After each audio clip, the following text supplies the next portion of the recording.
Good afternoon, Chairman Padilla and members of the committee. Really appreciate the opportunity to join you today. I'm Graham Knaus. I'm the CEO of the California State Association of Counties, which of course represents every Californian and in terms of all 58 counties of the state.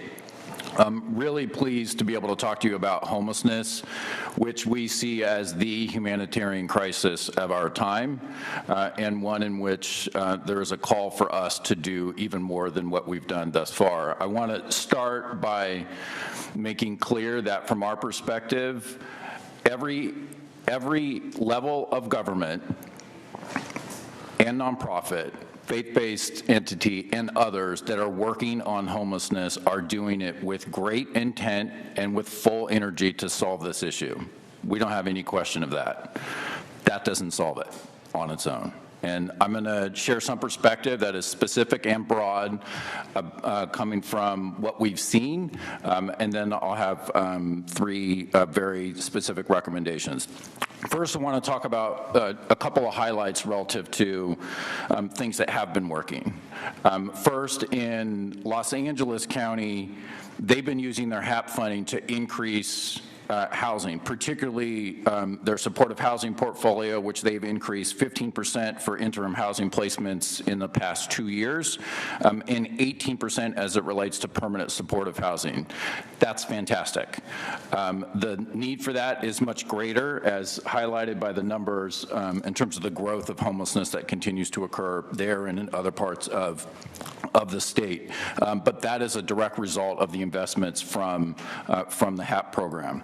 Second, in San Diego, they've been using HAP funds for their community care coordination straight to home program. And that is about individuals that are either they're finishing their time incarcerated or they've been recently released. And those individuals who are at great risk of homelessness due to medical issues, behavioral health issues, or others. And in the case of San Diego, this specific program of the nearly 100 folks that have touched this program, 98% were housed. Recently, following being back in their communities.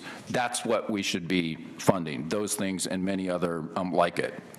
Broadly, of course, HAP has been a critical fund source for all local governments and entities that have received the funds, and yet things would be far worse were it not for the investments that have been made over the past few years. And I agree with the mayor that the key ingredient of this is about flexibility. What is needed to solve homelessness is different from community to community. And so what works in Merced County is different than what works in Los Angeles County, is different than Alpine County, than Humboldt County, than Alameda County. And having the flexibility of HAP allows that to be real and effectuated appropriately in communities.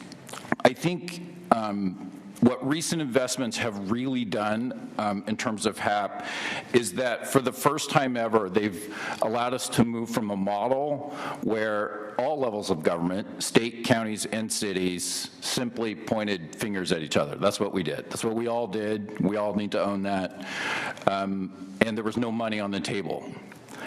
With investment comes both progress and awareness of the things that are working and the things that are not working, and identification of gaps in data, in outcomes, in terms of what we need to overall solve.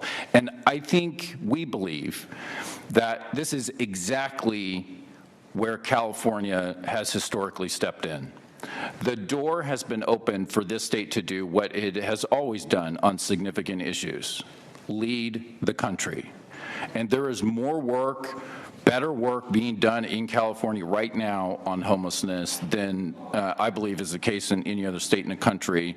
But there's much more that we need to do and we can do because of who we are as an entity. Last year, CSAC developed the at-home plan, which was a comprehensive system to address homelessness, clear responsibilities for the state, for counties, and cities, founded in accountability, and that remains an attempt to make some progress in this direction. Last year's homelessness trailer bill, AB 129, that was discussed earlier, has a number of elements of it that come out of or are consistent with what was proposed in the accountability of at home. And huge thanks to the leadership of the governor and the legislature, or else we would not have even known what was needed to solve because of the investments and also the progress that was made last year.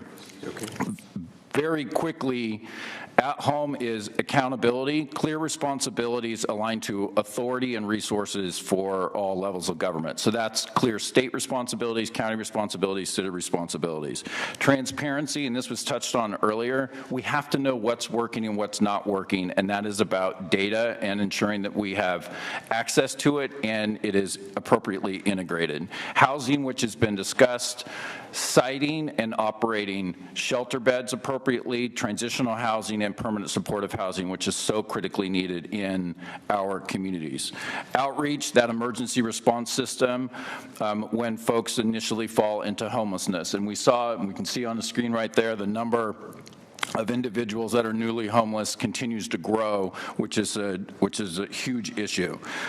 Mitigation, which is really the state safety net system that counties operate on your behalf, and there's great partnership there. We need to keep it strong. We need to protect it, notwithstanding where we are overall relative to the budget, and ensure that that remains strong so folks have opportunity there. And then finally, economic opportunity, which is education and employment pathways out of poverty, and also recognizing there are some individuals who are so severely disabled they are not going to become self-sufficient, and we need to address that to ensure that they are not homeless.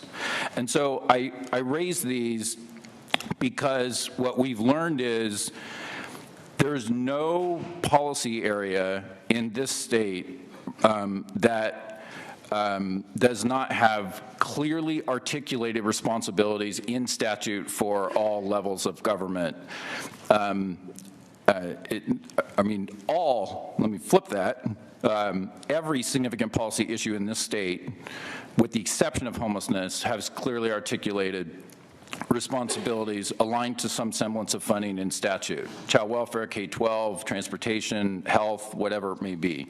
And we believe that there's a critical opportunity right now to do the same related to homelessness, to ensure that when we're at the local level, that we know exactly what the state priorities are, who should be doing what level of work around homelessness, and if we fail, who you can hold accountable for that. And counties are in the accountability and the implementation business, and we want to deliver on the state's priorities around this issue. And so let me go to three specific recommendations. First, and this was mentioned by the mayor, we need to have ongoing funding. We cannot solve a significant ongoing problem with one-time money. There must be ongoing funding in order to accomplish that, and we believe the $1 billion is necessary to continue for HAP 6 in the upcoming budget to underscore that homelessness is the most significant priority that the state must address. And then second, we need to remove what is a success penalty that is in the current allocation. And so in Monterey County, they reduced their point-in-time count 15% year over year, moving from HAP 3 to 4. As a direct result of that, they were cut 25%.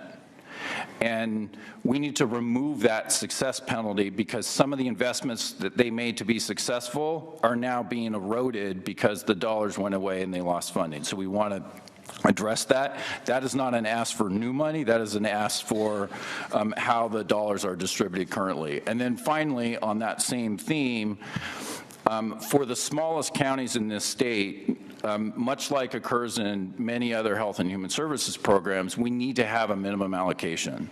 For those counties where they don't have the sufficient allocation for scale, that's something that we can solve. We can solve it fairly easily so to ensure that they can stand up a real program to address their also real homelessness issue, hire the right level of staff, have the relationships within their communities and partnerships to be able to move forward. Once again, just huge thanks for the opportunity to join you today, and certainly available for any questions that you may want to have.